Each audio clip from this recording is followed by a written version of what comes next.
Hinamon naman ng minorya ng Kamara si Justice Secretary Laila De Lima na pangalanan na ang mga mambabatas sa sangkot sa pork barrel scam. Iniimbestigahan naman ng BIR si Janet Lim Napoles kaugnay sa posibilidad na kulang ang binabayaran niyang buwis. Kabila sa mga gagamitin ng BIR ang mga pahayag ni Napoles sa media.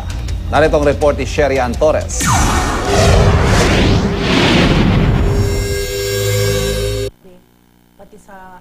Dahil sa sunod-sunod na paglabas sa telebisyon ni Janet Lim Napoles, namukhaan daw siya ni dating Justice Secretary at ngayon One BAP Party List Representative Silvestre Bello III.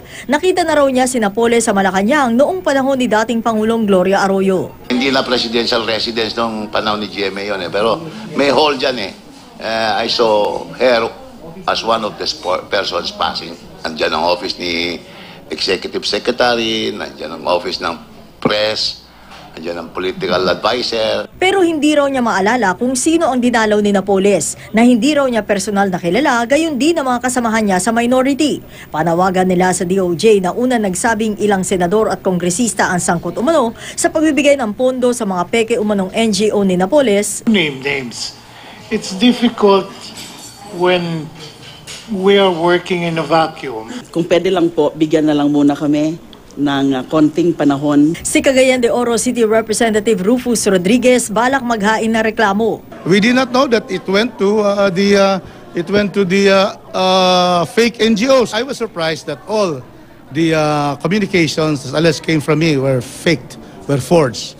Including, yes, my signatures were all forged. Sabi naman ni Davao City Representative Isidro Ungab na isinasangkot din sa issue. I have my list of beneficiaries, I have my pictures, and they are warm bodies because I saw the distribution.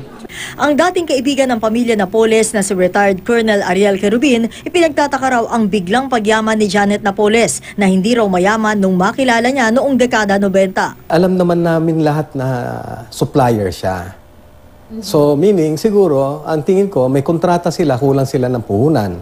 Nagbigay sila ng pera, binibigyan niya ng porsyento na 5%. Kaya ang BIR gagamitin daw sa investigasyon ang mga pahayag ni Napoles sa media para alamin kung nakadeklara sa kanyang income tax ang kanya umanong mga negosyo. These are leads that lead us toward looking for those evidences. We have to get the certificate showing ownership. Tumanggi magkomento ang abogado ni Napoles, ayon na rin daw sa payo ng kanilang spiritual advisor. Para sa unang balita, Sherry Ann Torres reporting.